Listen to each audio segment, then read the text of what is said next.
Hey guys, it's Dan. Sorry it's been a little bit longer since my last video, but I've been getting ready to move, and as you can see, I'm doing that now.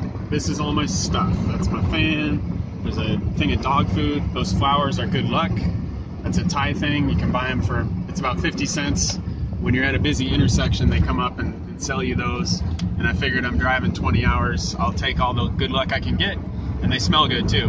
And to be honest with you, the real reason I bought them is because that lady they walk around at busy intersections because that's where the customers are, and it's raining today, and she was walking around with a big hat trying to stay dry, and it's really hard work walking around a bunch of parked cars, you know, breathing in the fumes in the rain. And I'm like, you know, even if I didn't want the flowers, I mean, they're cool to have, but anyway, easy way to help somebody out a little bit.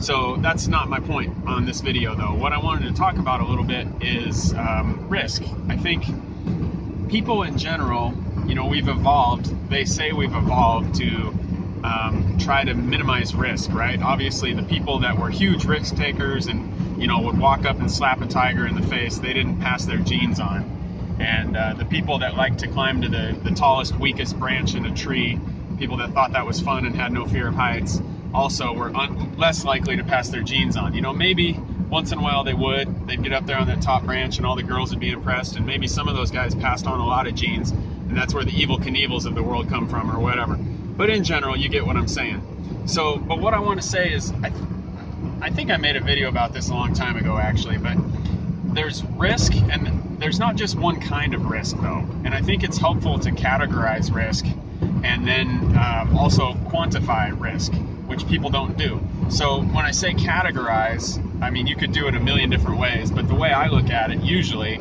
is, there's a couple ways I look at it. One, is it just my risk, or is it other people's risks as well? So like maybe I'm investing some money. If it's just my money, then it's just my risk. So I can make whatever call I want. I can think about it however I want. But, you know, if I'm bringing in other people's money, then I've got a responsibility to them to at least be clear and help them understand their risk, right? And, you know, so you got to do that ethically. But there's another way to look at risk, and that's what I wanted to talk about today, which is reversible risk and irreversible risk. And what it really is the consequences, right? So you take a risk, there's a chance you'll have a consequence, and is that consequence reversible or irreversible? And making this move made me think of that because, you know, I think it's going to be a really great move, but there is some risk, right? Like maybe I won't like it there as much as I thought I would. Maybe I'll miss Chiang Mai and I'll want to go back. Well, guess what? I can. So that's a reversible risk, right? Where, you know, back in the days where people took their life savings to buy a one-way ticket to go across an ocean to like the, what do they call it? Not the new country, you know what I mean? When they went to America, they called it something. Anyway, for some people that was borderline irreversible because they were spending all their money on the ticket just to get there, right? So that was a much bigger commitment and a bigger risk for them. For me, if I don't like it down there, I can put all my stuff back in the car, and 20 hours later, I'm back in Chiang Mai.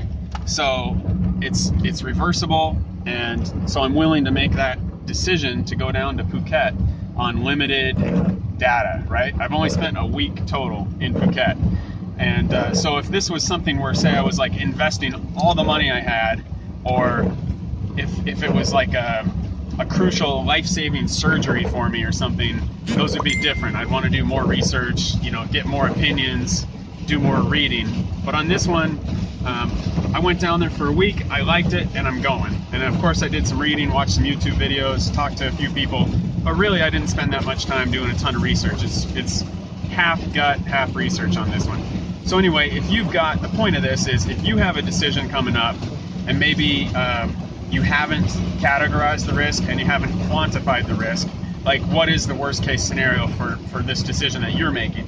You know, for me, it's just my worst case scenario, my realistic worst case scenario is just, this is a lot of time and effort to move, and it really wasn't. It was just like one full day today packing my car.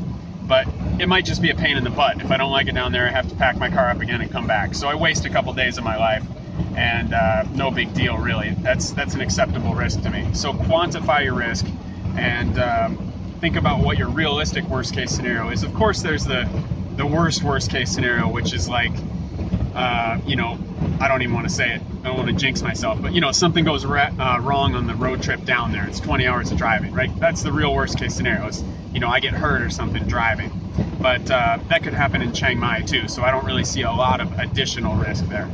Anyway, this isn't as like specific and actionable maybe in some ways as some of my other videos, but if you are facing a big decision, that's how I look at it, and I hope that's helpful for you. Categorize the risk. Is it reversible? Is it irreversible?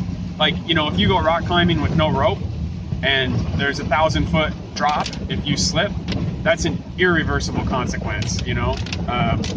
Even if it's a 20-foot drop, you know, you might be paralyzed or something. So that's totally different than what I'm doing. So think about it, categorize it, then quantify what is your worst case scenario, and are you willing to accept the risk of that worst case scenario, the realistic worst case? Because the worst case scenario can happen just stepping out of your door. You know, I mean, a meteor could hit your house while you're sleeping, right? So life is risk. There's always some risk. But okay, I'll quit rambling on that. I'd love to know your thoughts. Feel free to comment on this one. And as always, I'm looking for ideas, topics. So let me know what you want me to do a video on. So far, my most popular videos have been talking about merch by Amazon, doing t-shirts on there. And I do have some, I'll probably do another video here, maybe tomorrow, about that, because I do have some updates for you. I've been loading 10 shirts a day on that. And I've got 240 or something shirts up now. So sorry for the shakiness. If you want to subscribe, that's great. If you don't, that's fine too. Thanks for watching, everybody. Have a good day.